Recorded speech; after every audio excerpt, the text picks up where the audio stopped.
Hello students, welcome to my channel. আজকে আমি তোমাদের জন্য একটা নতুন ভিডিও নিয়ে চলে এসেছি। আজকের ক্লাসে ক্লাস 6-এ সেপ্টেম্বর মাসে পরিবেশ ও বিজ্ঞান বিষয়ে যে মডেল অ্যাক্টিভিটি টাস্কটি দেওয়া হয়েছে সেই বিষয়ে আমি আলোচনা করব। সেই প্রশ্নগুলির উত্তর এখানে সমাধান করে দেব। তো যদি ভিডিওটা তোমাদের ভালো লাগে তো প্লিজ চ্যানেলটাকে সাবস্ক্রাইব করে দিও, আর যারা অলরেডি সাবস্ক্রাইব করে দিয়েছো তাদেরকে অনেক অনেক থ্যাংক ইউ। চলো শুরু করা যাক। 1-এর-1 মানে ঠিক উত্তর নির্বাচন। প্রথমে যেটি আছে, যেটি আগ্নেয় শিলা তা হলো, উত্তরটি হবে গ্রানাইট। এটা তোমরা মিলিয়ে দেখতে পারো, তোমাদের বিজ্ঞান বইয়ের 55 পেজে আছে। 1-এর-2 দৈর্ঘ্য পরিমাপের ক্ষুদ্রতম এককটি হলো, এটি হবে অপশন যেটা ঘ ছিল সেটা মিলিমিটার। এটা 67 পেজে আছে।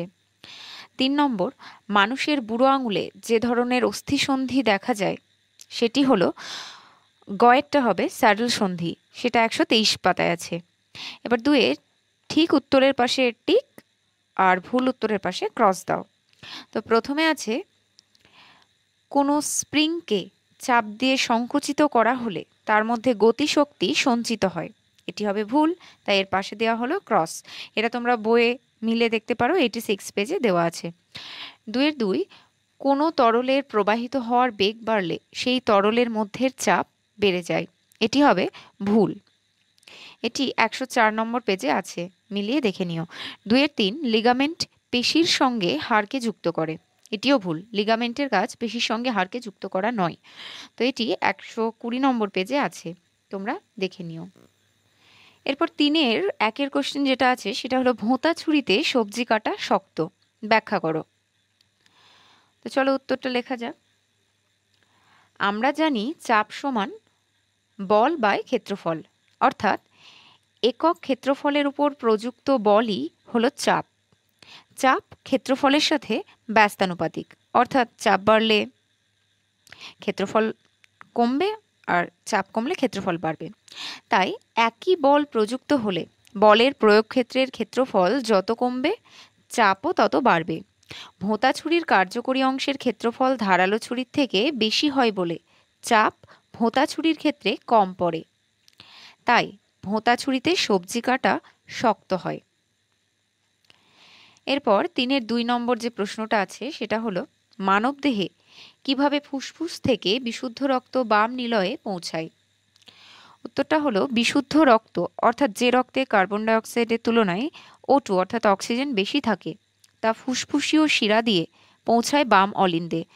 বাম অলিন্দ সংকুচিত হয়ে সেই রক্ত বাম অলিন্দের নিচে থাকা দ্বিপত্রক কপাটিকা নামের একমুখী দরজা দিয়ে পৌঁছয় বাম নিলয়ে।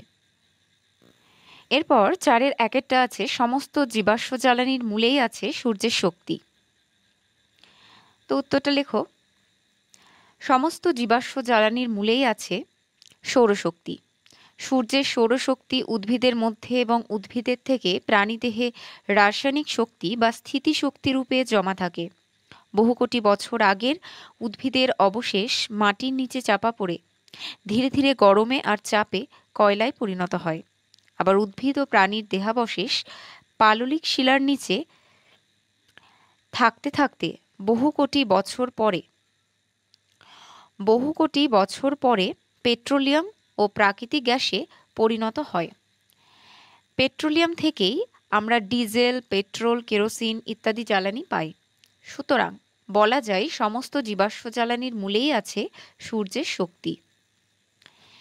এরপর 4-এর-2 আছে, তোমার বন্ধুর ওজন 60 কেজি আর উচ্চতা 4.5 ফুট। তোমার ওই বন্ধুর দেহভর সূচক নির্ণয় করো। তোমার বন্ধুর দেহভর সূচক সম্বন্ধে তোমার মতামত লেখো। তো প্রথমেই আমার বন্ধুর যে ওজন দেওয়া আছে সেটা হলো 60 কেজি এবং বন্ধুর উচ্চতা দেওয়া আছে 4.5 ফুট। তো এই উচ্চতাটা ফুটে আছে, সেটাকে আমরা মিটারে যদি কনভার্ট করতে চাই তো 1 ফুট সমান 0.3048 মিটার। তো এই 0.3048 মিটার দিয়ে 4.5কে গুণ করে নেওয়া হলো এবং গুণ করে উত্তরটা হলো 1.37 মিটার। এটা পেলাম, বন্ধুর উচ্চতা ফুটে দেওয়া ছিল, ফুট থেকে মিটারে কনভার্ট করার পর এটা আমরা জানি দেহভর সূচক অর্থাৎ বিএমআই সেটা সমান হলো দেহের ওজন, যেটার একক কেজি, এবং দেহের উচ্চতার বর্গ, যেটার একক হচ্ছে মিটার।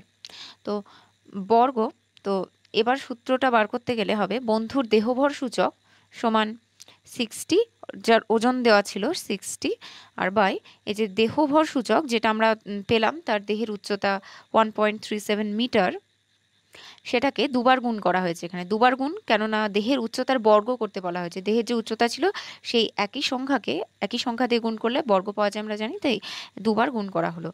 তো গুণ করে 1.8769 এটা পাওয়া গেছে, 60/1.8769।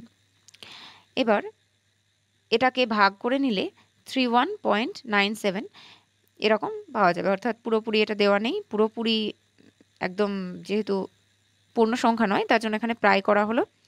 এবার মন্তব্য যেটা লিখতে বলেছে সেটা হলো, যেহেতু বন্ধুর দেহভর সূচক 30-এর বেশি, তাই এই দেহভর সূচক বন্ধুর মোটা হয়ে যাওয়া বা স্থূলত্ব নির্দেশ করে।